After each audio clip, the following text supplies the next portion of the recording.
Тухайн хэрэгт гарах этгээдийн нэрийг нь довчлон бичсэнийг хэлэх нь зүйтэй байх. Хулгайн хэрэгээр шоронд ороод олон жил ял эдэлсэн Т. Асралт гэгчээр 2000 онд шоронгоос суллагджээ.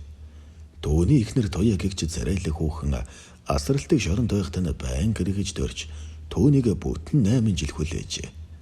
Асралт шоронгоос суллагдаад багын найз Даашка тэрийн очтол тэрбэр түүнийг жигтэйхэн сайхан угтаж амьдрал ахуйган өөдөн татгээд 10 сая төгрөг зээлүүлсэн байна.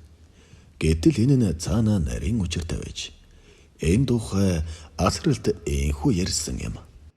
Таныг 10 сая төгрөгийн өрөөнд авгаагаан тавиад туужсан гэж хүмүүс ярих юм. Энэ юу нь яг ямар учиртай юм бэ?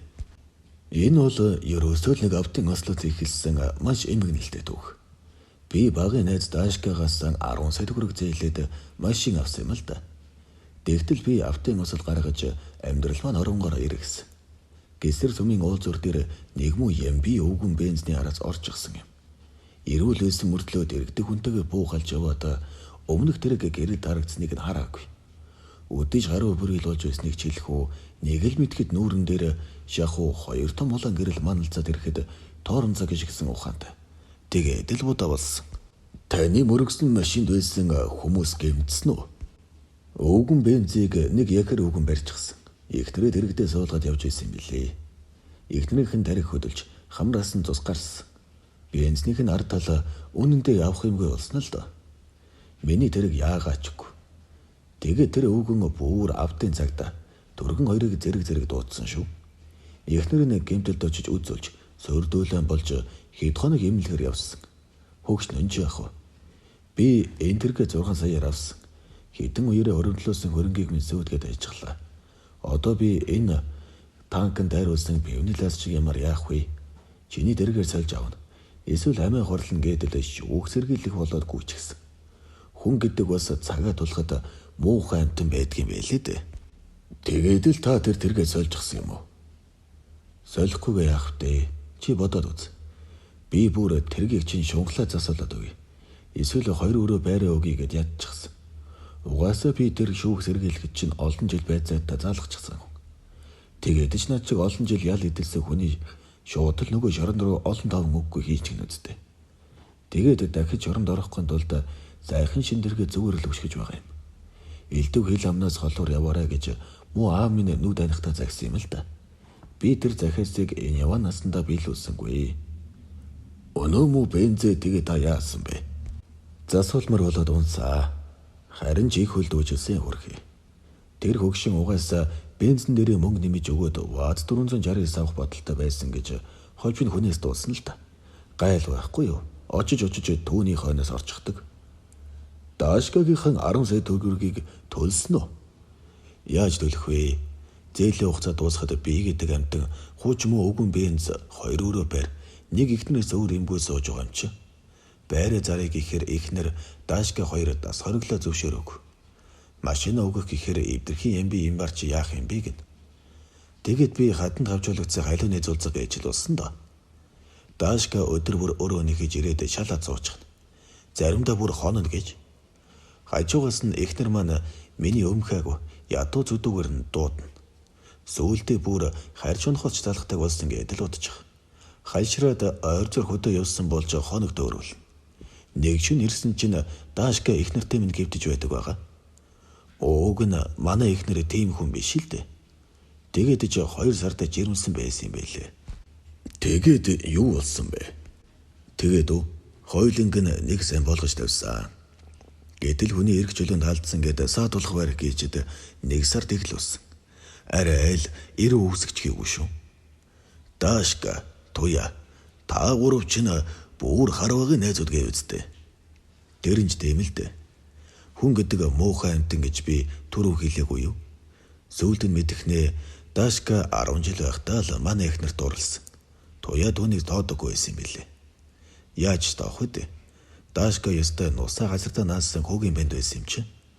Харин тэр ганцхан гүйж хэдэн ногоонтой болоод сансандаа хүрэхийн тулд л манайхаар эргэлдэж бид хоёрт саймшраад байсныг би гэдэг өгөр толгой гадарлаагүй байсан юм билээ л дээ. Надад зээлсэн 10 сая төгрөгч үүнтэй холбоот. Тэр намайг 10 сая төгрөгөөн эргээд төлж чадахгүй гэж бодож л дээ. Тэгээд л оронд нь их нэрэмгэн авах гэж төлөвлөсөн бололтой юм билээ. Даашка танаа их нэрийг авах л байсан болоод нэг шоронд байхад аваад суучгаж болох л байсан. Яагаад тэгээгүй юм бол? Энэ их учиртай. Нэгдүгээрт Туяа тэр үед Даашкад сайн биш байсан.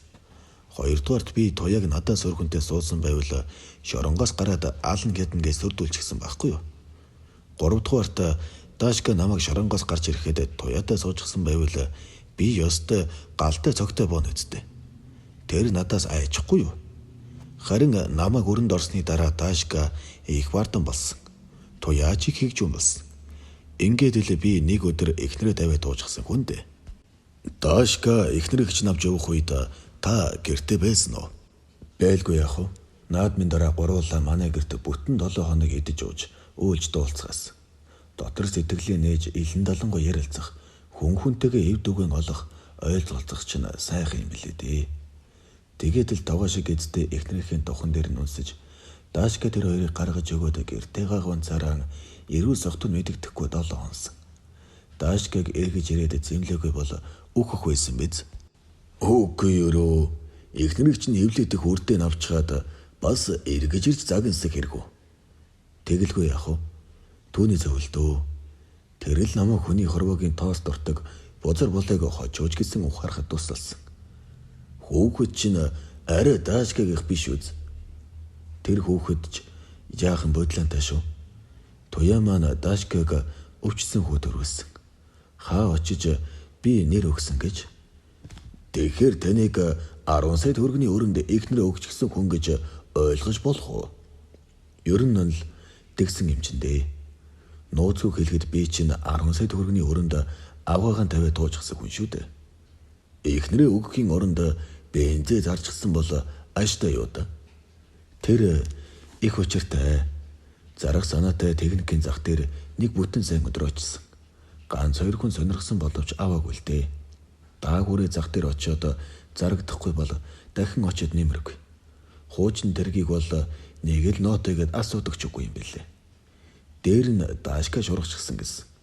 10 сая төгрөгнийхөө оронд эхнэр мөг авах гэж л тэр шүү дээ. Үгүй, эн чинь тэгээд яг юу гэсэн үг вэ? Гаднаас машин зөөдөг. Зарим хүмүүс бие биенээ андахгүй. Боосуудын нэгэнд энэ үгэн бензийг битгий заруулаарай гэхтэл гүйцээ. Одоо ойлгов уу? Бас тэгдэг хэрэггүй. Эхнэртэй энэ суухын тулд нөхрийнхэн дэргийг заруулахгүй дөнгөж харагуухаан зөөгжилж явдаг хөгийн жир юм шиг. Харин өнөө хайхтар үгэнд юм сандаг уу? Тэр тухай одоо яриад яах вэ? Хамгийн мөнгөрсөн. Тэргээ шатаажсан дуулсан л та. Зайлвал надаас нэхэж авсан тэргийн зохиогүй биз? Та арай хараал хийчихсэн юм шиг үстэй. Хаанаас та балаа амирх юм? Та байраа ус зарчихсан уу? 2 Америк суулгачихсан. Бас холигдуулах юм биш үз? Гайгүй байлгүй. Шатуула Даашка бүтэн жилийн хөлсийг нь өгнө гэсэн. Тэрч харин баараагүй байхаа. Туяа Даашка бид гуравч нь орчин үеийн учиртай 3 толгой байхгүй юу да? Идэгмээргүй маа.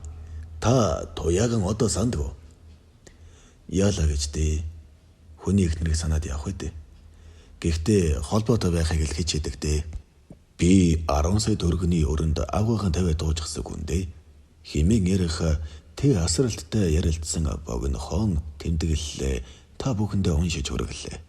Хэрв бичлэгмийн таалагдсан бол YouTube сувгаараа subscribe хийж мөн лайк заавал дараарай. Танд үнэхээр их баярлалаа.